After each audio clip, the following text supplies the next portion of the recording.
You're listening to the Cyberwire Network, powered by N2K. People should have the ability to push back against stuff that's not true, push back against stuff that's not fair, but the average person doesn't know how to do that.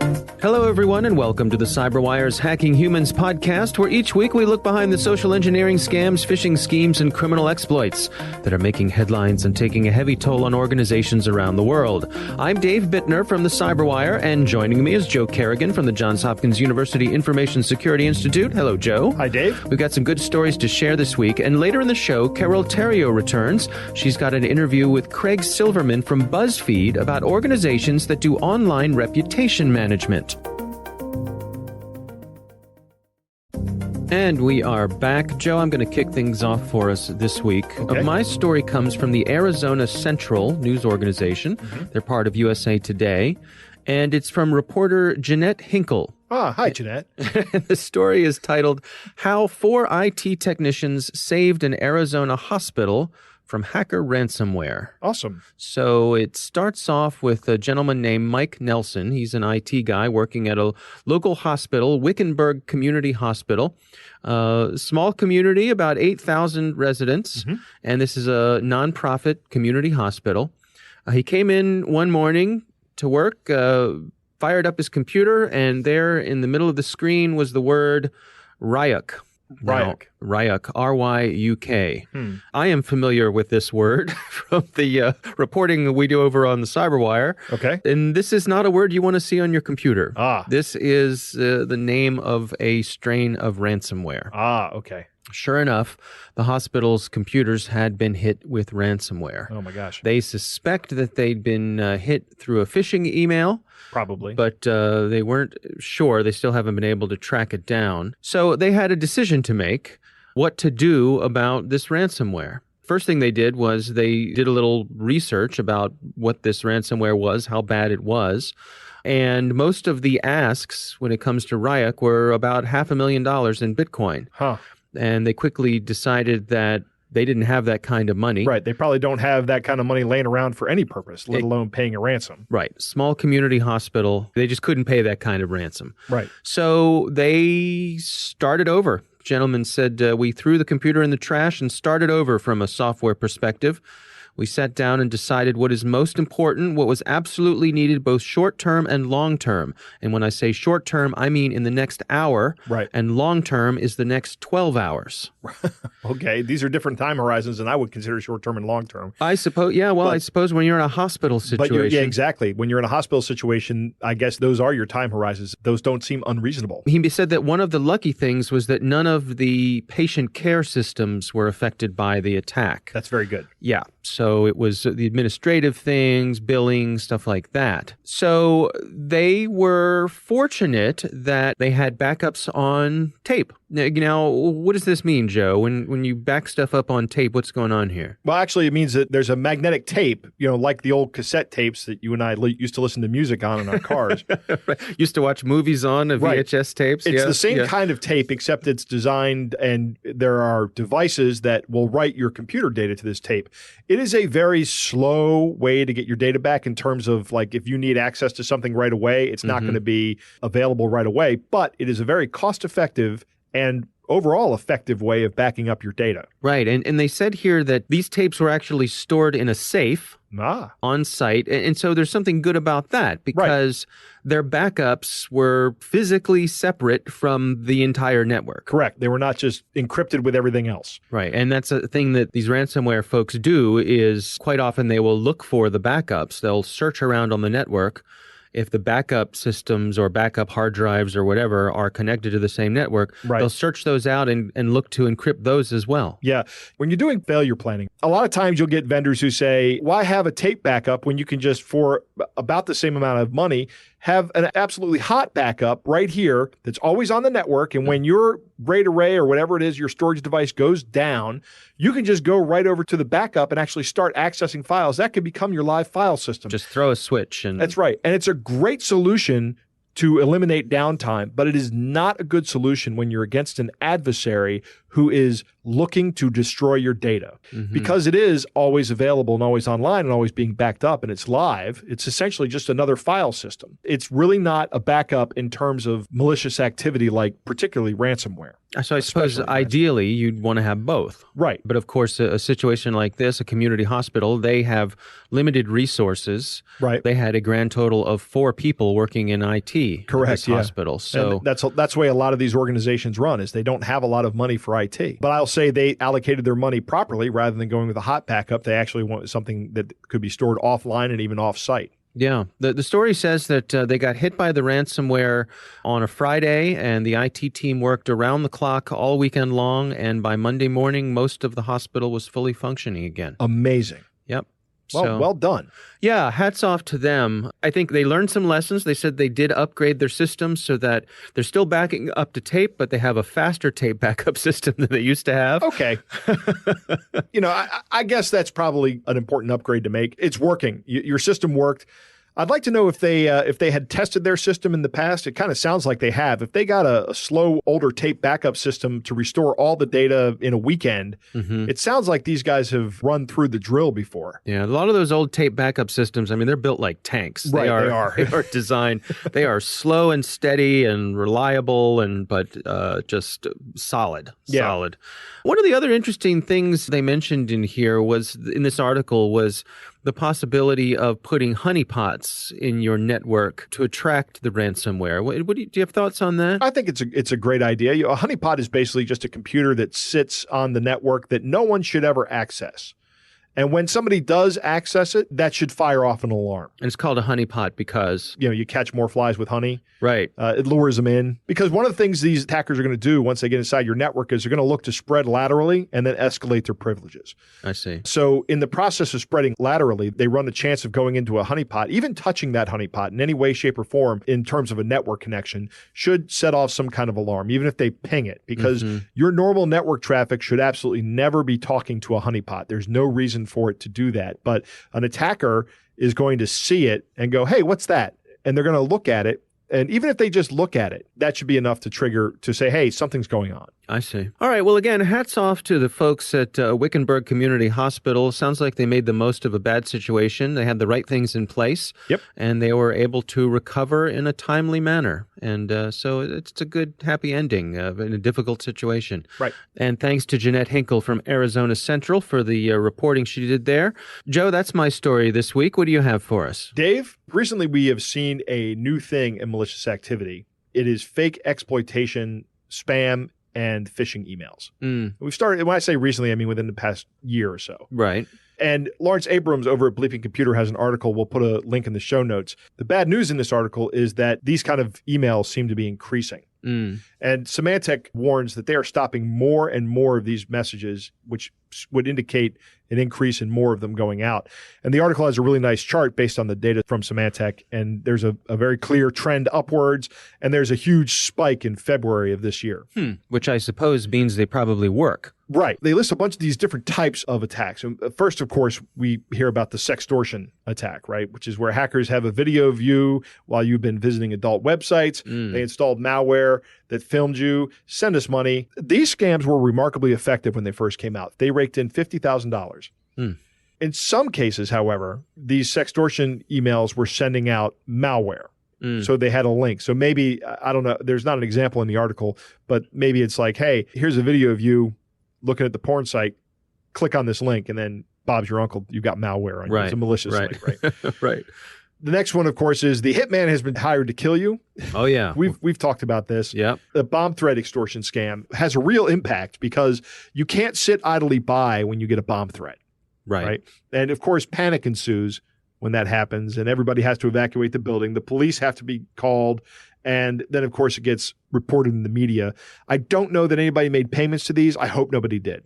Yeah, it's a lot of, I guess, collateral damage from a bomb threat. Yeah. Right. I hope this one is not very productive. Here's one I like. The CIA investigation extortion email scams. We caught you with child porn on your computer, and I have all the evidence. And if you pay me $10,000, I'll delete the evidence from you. Right. And doesn't that one come from a CIA insider? Right. Yeah, CIA insider. Exactly. Now, the CIA doesn't do this kind of work. So But that doesn't stop people from trying to extort you using the CIA's moniker, right? Mm-hmm. Threats that you will be infected with WannaCry, DDoSed, and have information sent to the IRS. This is one campaign that they were talking about. It was relatively new. The attackers threatened to install WannaCry, which is ransomware. Yeah. They threatened to DDoS your network, and they say they found some tax documents that the IRS would like to see. Those are coming at you from multiple directions. Right. You're pressing that fear button. Exactly. They're trying to push all the fear buttons, and for the small price of 2 Bitcoins, this can all go away. Right. Very good. Mm-hmm. Right? This fake scam. Sex tape extortion. Okay. Now, this one harkens back to years ago when sex tapes were a big thing. You remember that? Everybody had a sex tape if you were anybody. I'm familiar with it. Right. The sender sends you an email saying, hey, you and I got busy years ago. Okay. And I secretly recorded it. Oh. And when you went to the bathroom, I stole all your passwords. And now I have your contact list and your passwords, and I'm going to send this video to all your friends unless you give me money. Okay. Now, this is where being an old guy who's been married for 25 years comes in handy. Right. Yeah. Yeah. That's right. Because I would quickly recognize this as a scam. Threats that they will ruin your site's reputation. That means they're going to start spamming using your domain as a part of the email, right? Mm-hmm. They're going to leave you negative reviews. They're going to submit nasty messages to other people's sites unless you pay approximately $2,400. I remember the spamming with your domain name. I remember that being a thing back in the 90s. Right. Where people would be, and they'd be spoofing your domain name. You could get black holed for that. Yes. You know? And yes. This is the one that's most plausible to me because this is something that's technically very easy to do. Mm-hmm. It doesn't require a lot to do. So if somebody pays $2,400, I don't do these things. If they don't pay $2,400, then I go ahead and I start spamming with their email. I start leaving negative reviews and I start submitting crazy things on competitor sites with that domain. This is actually not that challenging and very plausible, actually. This might not be a fake scam. It might be real. I still say don't pay the ransom. Right. What's interesting on this campaign that Bleeping Computer looked at, the scammers left a phone number. And they called the phone number, but it went straight to voicemail, which is funny. Yeah. And finally, we have the U.S. state police extortion scams, right? And this is a scam pretending to be from some state police from some U.S. state, whatever. The example they have in the article is from Tennessee. And the email recipient has been involved in another child pornography investigation. And the person who's sending you the email is retiring and offering to delete the evidence for $2,000 in Bitcoin. I don't know about you, Dave. Another insider. Right. Yeah, another insider. But I don't know very many police officers. But what I understand about police officers is when they get this kind of case, they don't have any mercy for the people that they're investigating. Yeah, that's true. And it doesn't matter if you're retiring. I don't think that this is something anybody would do.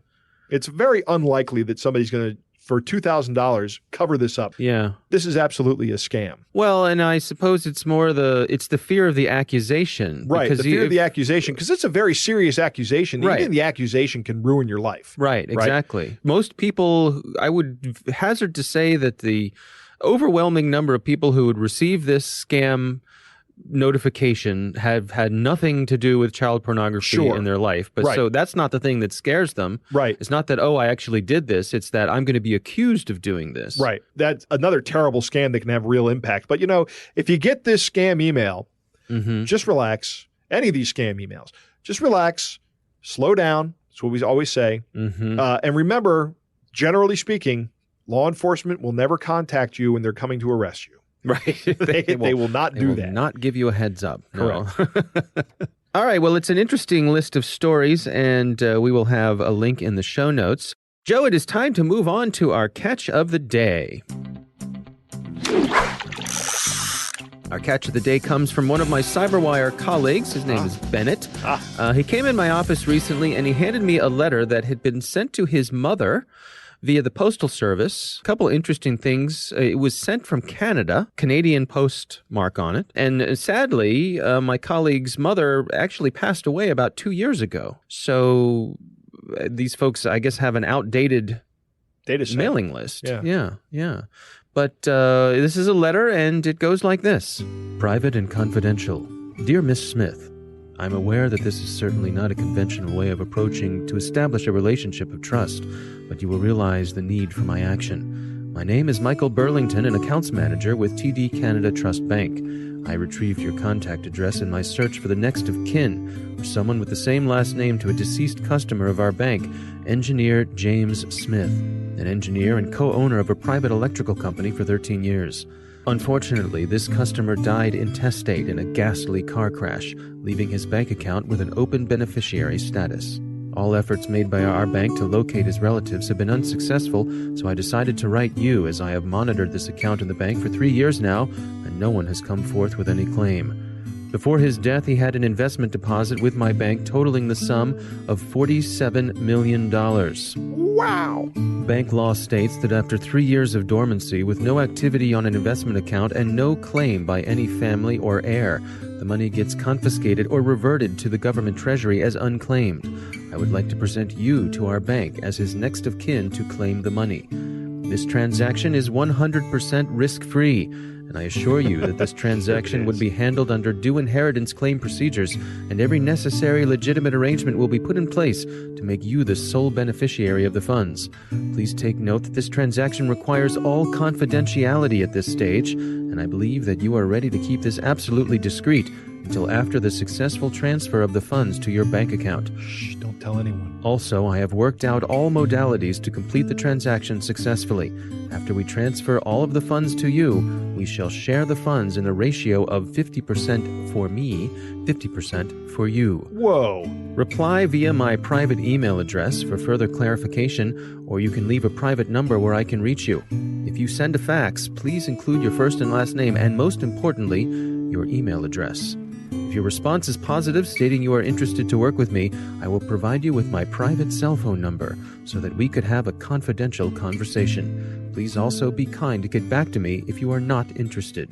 Kind regards, Michael Burlington. So this scammer is really greedy, going Yeah. for a 50-50 split. Yeah. Right? Normally we see him going like for 10%. But this guy is saying, I'm going to take half the money that I'm trying to scam you. But it's interesting because it's half of the money that does not exist. Well, of course. So you would think that would lower the person's incentive. Right, because if I'm going to get 90% of a fake $47 million, that's better than half of a fake $47 million. Right, I mean, I get this. What's half of $47 million? Yeah, Let's see, that's $23.5 million. This isn't worth my time. No. Next letter, Next please. offer, please. See, now this guy's offering me 90% of $40 million. That's Right. still more than... Right.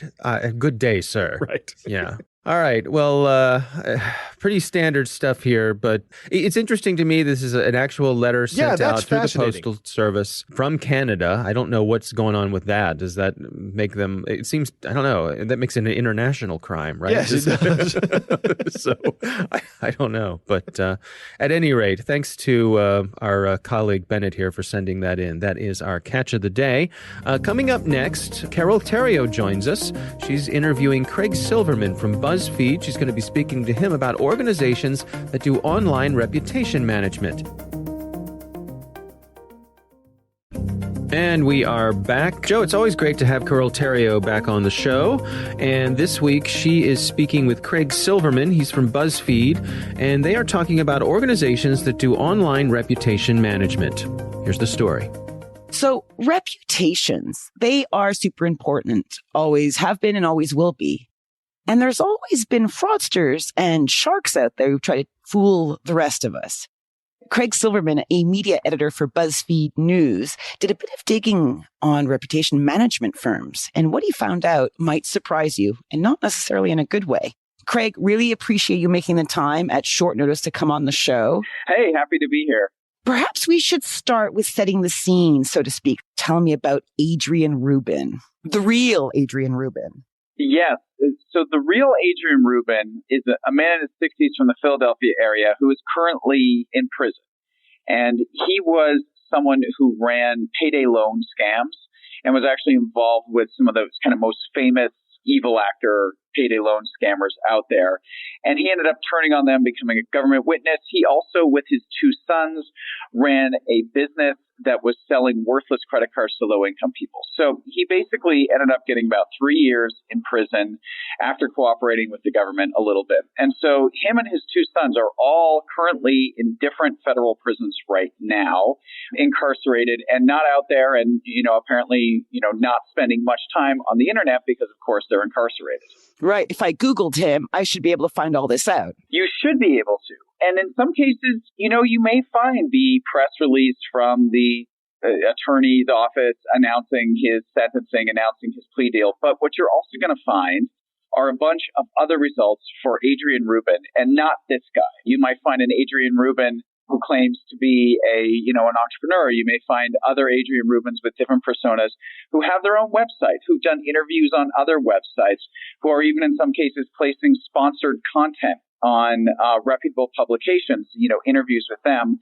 And what's happened is that we have, I found at least 3 fake Adrian Rubin personas that have been created and that are now very effectively actually pushing down these real results of the real Adrian Rubin, replacing them with these kind of innocuous profiles of the Adrian Rubins who don't really exist. So it's kind of a bit like PR, isn't it? Public relations, where, a firm might have gotten themselves into hot water and then try and put forward more positive news to try and bury the bad, so to speak. But in this case, what you're saying is the personas or the things that they're putting out to try and fix their reputations are all fake or bogus. That's it. The idea here is to swamp search results on Google and elsewhere with these fake personas in the name, and all of these fake Adrian Rubin personas, they were in the Philadelphia area. So anyone searching for Adrian Rubin, Philadelphia, the idea is that they get these fake personas. And if, say, Adrian Rubin comes out of jail in 2 years' time or so, and he's looking to get started in business again, and somebody goes to Google him, well, they're going to find the fake Adrian Rubins, and maybe they don't actually find the criminal history. And so the idea is to kind of suppress the real results for the real person, the negative results, and replace them with these more positive, innocuous results. So if the average person out there doesn't go past the first or second page of Google, they may never know what this person did in the past. Right. And so maybe this is a tough question here, but I understand that it can be super difficult for people who have once been incarcerated to try and find a place to live or a place to work. So if you have no address, you can't get work. If you have no work, you can't get an address. Right. And it seems that reputation management here would be a useful thing to help control the hits on previous not so good stuff that might make people that would offer you a job or a house uneasy. Do you have an issue with the model, the reputation management model, so to speak? No, I think there are obviously some good uses for it. And one of the ones people that I spoke to who work in this area that they often cite is, what if you're running a business and you're legitimate and you're running a real business, but you have an interaction with a customer or a partner and it turns sour and that person decides they're just going to leave horrible, negative, false things about you on review sites and on your Facebook page and just, start their own campaign to try and bring you down. Right. And this is something that definitely happens. And in that case, obviously fighting back, getting those negative reviews removed if you can, making sure that good quality, accurate results about you are higher than them is totally legitimate and totally normal. And I think there's also an argument to be made, even in the case of, people who got in trouble with the law. Well, if it wasn't a major crime, if it's something that's happened far in the past, if you have, spent years of your life building up a new reputation, doing new things, good things, positive things, you should be entitled to have those things be front and center. Where it's a problem, for example, with Adrian Rubin is, he's still in prison and this stuff is going on, wiping away what he did while he's in prison, presumably so that when he gets out, he's got this clean slate. But when you've committed, huge financial crimes, when you've committed other kinds of, really dastardly things, should you be able to just wipe the slate clean? And this, I think, raises kind of a larger tension that a lot of us have online is so much of information out there is about us. And Google really determines what our reputation is based on what shows up. And you don't really control that. You can go and live your life. But if somebody out there, writes on a website with a pretty high ranking, something that's, not true about you or really nasty about you, you can't really control that. And there's a certain element here that people should have the ability to push back against stuff that's not true, push back against stuff that's not fair. But the average person doesn't know how to do that. And so that's why these consultants exist. Do you think these reputation management cowboys, do you think they're taking a big risk in using fake information to flood the news feed? I mean, why wouldn't they take real stuff? Surely he must have done some good things in his life at one point. Maybe that's too much work. Yeah, I mean, there's one of the guys that I spoke to who provides the service and who, in fact, I connected to the Adrian Rubin profiles, even though he wouldn't admit it in any way. He offers what he calls, alter ego services. And he said on his website, he says like half of his business. I think it's a shortcut, personally. I mean, yes, your reputation should be real things related to you. So to go out there and muddy the waters like this, I think on a core level, it is unethical. And when I spoke to different reputation management experts, some of them said, yep, completely unethical, something I would never do. And then there are other people like this one guy who was like, yep, it's totally a normal thing. And so there's no real industry rules. There's no real ethical regulations out there or legal regulations that really prevent this. Although it's obviously against Facebook's rules for you to go out and create a fake Facebook account. So them doing this violates the terms of service on Facebook, on Twitter, and on some of these places. Right. But this is happening at a level that they sort of have bigger fish to fry. So these guys are getting away with it. And at the core of it, yeah, I do think it's unethical. I don't think paying somebody to create a bunch of fake personas to suppress real things you did is a good and ethical thing to do. No, and I wonder if it falls under the making false statements legislation in the States, right? Because you're basically just lying. I don't think even the Fifth Amendment protects you or exonerates. I think in this case, unless you were using, say, these fake personas to spread libelous things about someone else, the chances of you getting any kind of legal satisfaction out of this is probably pretty slim. I mean, one, law enforcement may look at this and say, this is unethical, but are they going to put resources into going after people for doing this? And so really what it comes down to in the end is, are the social media networks and other places that don't allow fake accounts going to make any effort to take these down? And again, I think they're under so much pressure when it comes to, information operations from either, financially oriented actors or state actors, that they look at this and see this as a relatively small thing. So, that's good news for the shady reputation experts. I wonder, do you have any advice or do you have any findings on how to tell, this reputation management company is not ethical, not good? Because I'm guessing some of them are not sharing their shady practices with their clients. Yeah, I think that's true. Some of the questions you could ask is really about what are their rules for taking clients? Some of the people I spoke to said they don't work with people who are trying to scrub criminal histories. And that was a blanket rule for them. Others don't seem to have a problem with that. So if you think that's something they shouldn't be doing, you should just ask, who will you not work with? What are your rules around clients? And then the second is, really your tactics and your approach. I think now that we know this persona stuff, this alter ego stuff is out there, if you want to ask someone and say, what is your policy with alter egos? Without sort of tipping your hand to say that you think it's something that they shouldn't do, maybe they'll answer you and tell you that. So I think getting a sense from them of what their guardrails are and their guidelines are makes a lot of sense. And of course, like with any kind of consultant you might hire, get some references and see what kind of campaigns they've done for other people and see who they're referring you to. And I think in a lot of these cases, at least the ones that I wrote about, this stuff was being done with the full knowledge of the client.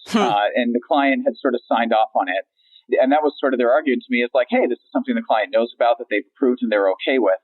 And so if you have an unscrupulous client, that unscrupulous client can certainly find some reputation management experts to work with them. So then it's a question of the consultant you're working with, have they ever done that? Is, I guess, what you want to know if it's not something you're going to ask them to do. Yeah, and maybe we can ask other above-board reputation management firms to call out the bad eggs in their industry. I think this is one of the things that, as an industry, they need to kind of look at. Everybody I spoke to, I said, hey, are there standards? Are there ethical guidelines? Are there professional organizations that are trying to encourage good behavior?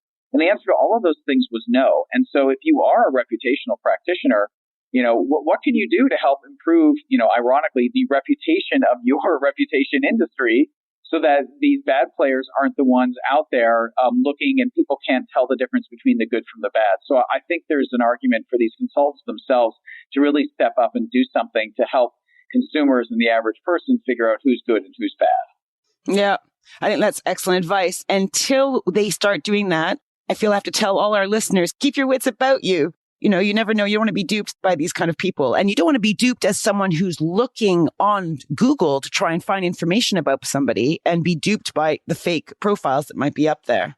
Absolutely. And one simple thing that everybody should learn to do, not just for this context, but for so much online, is learn how to do a reverse image search. If that's not something you've done before, go ahead and Google reverse image search. And there's a lot of simple tools out there. It just takes a couple clicks of a mouse in most cases. And that was one of the easy ways that I could see that these personas were not real, is they were just using stock images for these people. So think about the image, think about the context, and go past those first few pages on Google when you're trying to learn about somebody or a company or something. There we go. Craig, this was awesome. Thank you so much for all that advice and information. Awesome. Thank you. This was Carol Theriault for Hacking Humans.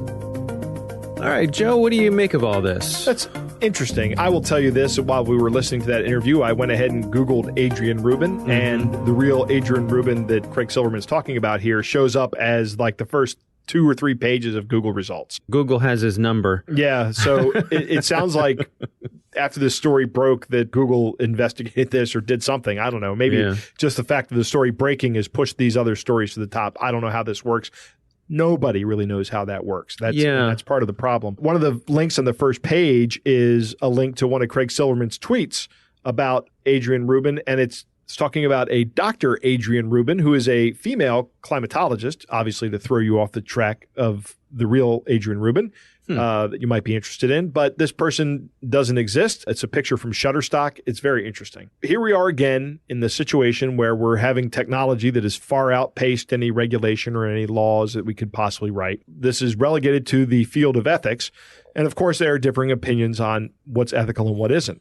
Well, I was thinking, if we rewind to the good old days, right? Would there be a problem if I put a fake listing in a phone book? Right. If I put a classified ad in there for, Joe Kerrigan, ornithologist, right. Is there any problem with that? I don't know the answer to that. Yeah, I mean, I think it's vastly different because that's kind of temporal, right? Yeah. It's going to be in an issue of a paper and then it's going to be gone. Yeah. These tend to be a little more long lasting, I think. Well, yeah, but you have a phone book for a year at least, right? Yeah. And I mean, I'm trying to think of this notion of technology outpacing the law. I guess this stuff just didn't pop up because it was a different way. You didn't need to. Yeah. This reminds me of search engine optimization. It is a form of search engine optimization. And all of the shadiness that is associated with that, particularly when all these things first popped up. Right. Yeah. And I think those whole organizations are shady. And I'll get your website to the top of the Google search results. Right. And then this is just the exact same thing, but I'll push any news results about you to the bottom of the Google search results. Yeah. Yeah. Trying to understand the black magic and voodoo behind how the algorithms work. And like I said before, nobody knows how they work, but people can game them, I guess. Yeah. Reverse image search is a great tool for trying to find these things for now. In the near future, it's going to become irrelevant because to create a fake profile, you will create a fake person, just like the site thispersondoesnotexist.com, which if you go to that site, every time you reload that page, an AI-generated picture of a person shows up. Yeah. And it's remarkably good.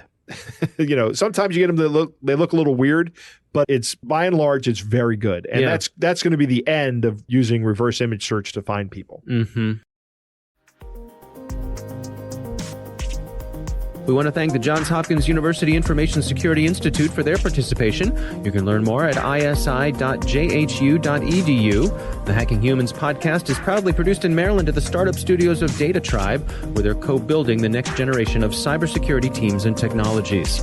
Our coordinating producer is Jennifer Iben. Our editor is John Petrick. Technical editor is Chris Russell. Our staff writer is Tim Nodar. Our executive editor is Peter Kilpe. I'm Dave Bittner. And I'm Joe Kerrigan. Thanks for listening.